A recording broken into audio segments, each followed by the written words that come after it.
안녕하세요. 반갑습니다. 허브경제TV의 한상욱입니다. 오늘 같이 한번 살펴볼 종목은 현대차입니다. 같이 한번 살펴보도록 하겠습니다. 우리 주주분들 오늘 하루도 고생 많으셨습니다. 고생들 많으셨고요.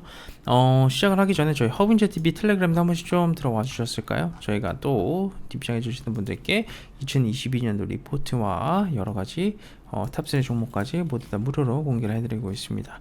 뿐만 아니라 장중에 이런 고퀄리티의 내용을 무료로 다 제공해드리고 있으니까 오셔서 많은 혜택 무료로 받아가시길 바라도록 하겠습니다. 자, 좋습니다. 그럼 현대차 브리핑 바로 들어가도록 하겠습니다. 제가 현대차 영상 오늘 세 번째 찍습니다. 네, 세 번째 찍는데요. 일단은 흐름 체크하고 수급 체크하고 전체적으로 다 체크를 해볼 건데, 수급 상황 같은 경우에는 보시면 기관들은 포지션 자체가 그렇게 달라진 게 없어요. 뭔가 이제 그래도 꾸준히 다시 한 번 더 수급이 천천히 유입이 들어와주는 시점이 나와주고 있다라고 보시면 될 것 같고요. 외국인 수급 같은 경우에는 아직까지 갈피를 잡아가지 못하고 있습니다.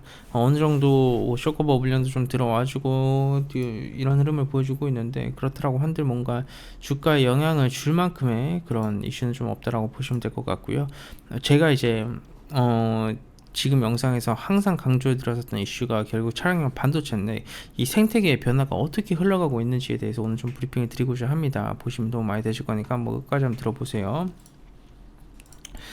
이 지금 산업 동향 보고서가 나와줬어요. 한국자동차연구원의 산업 동향 보고서가 나와줬는데, 지금 차량용 반도체가 내년 생산 캐파 능력 대비해서 벌써 30%가량 초과될 수 있도록 예약이 되어 있다라고 보시면 될 것 같아요.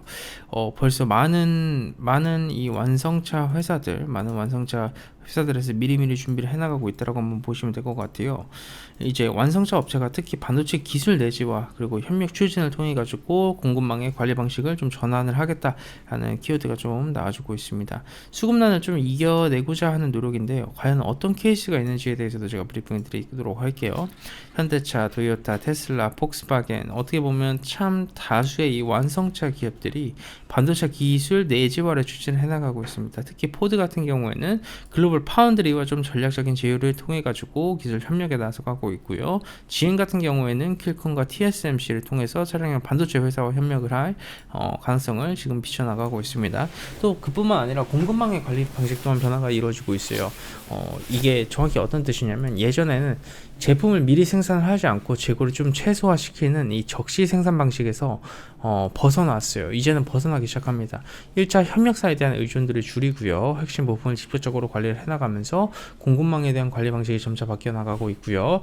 이에 따라서 차종에 좀 적용할 수 있을 만한 이 범용 반도체 상용이 좀 늘어나주고 있어요. 그러면 테슬라, 폭스바겐, 닛산 소프트웨어를 좀 재설계해가지고 차종마다 따로따로 좀 주문 제작을 해놨었던 이런 반도체 칩을 범용 칩으로 대체를 하는 거죠. 그렇게 되면 특정 차가 반도체 부족으로 만들지 못하는 상황은 발생되지가 않고, 그 범용 반도체를 통해 가지고 이 특정 반도체가 부족하더라도 대체할 수 있을 만한 반도체를 개발해 나가고 있다라는 거죠. 그렇게 되면 전체적인 필요한 차량을 주문 제작을 해나갈 수 있게 되는 거예요. 결국 그 상황에 맞게 시기적절하게.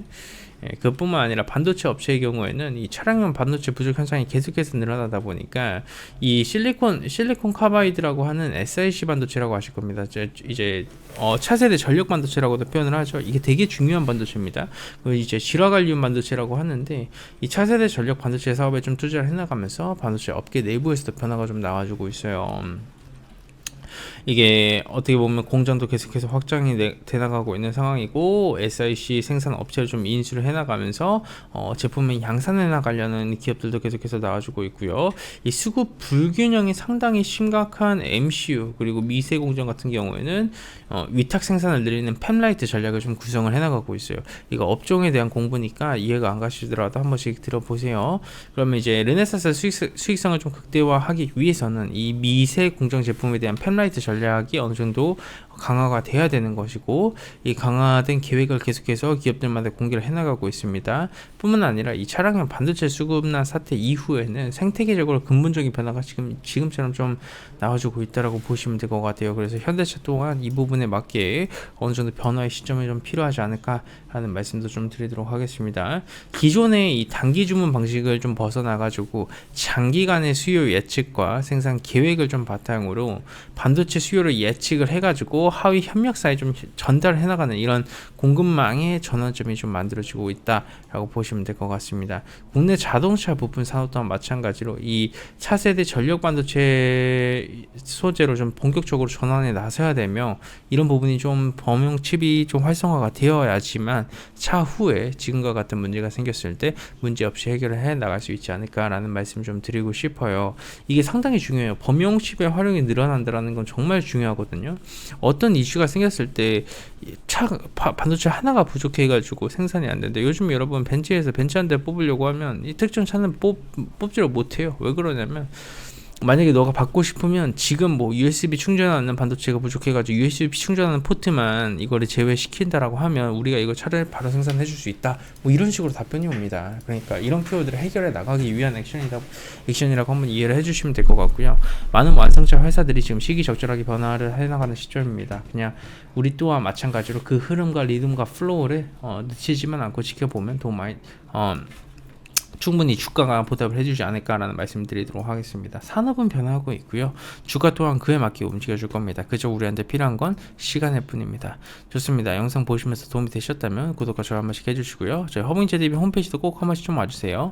오늘 들어오시면 저희 텔레그램 채널 한 번에 들어오실 수 있게끔 제가 이렇게 구조적으로 만들어 놨습니다. 현대차 시청해 주시는 분들이 좀 안 들어와 주시는데 한 번씩 좀 들어와 주시고요.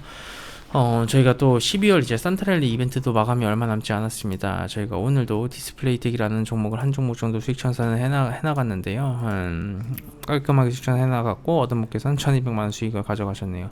우리 주주분들께서도 망설이지 마시고 이벤트 기회 잘 잡고 오셔가지고 성공한 투자 이어가실 바라도록 하겠습니다. 감사합니다.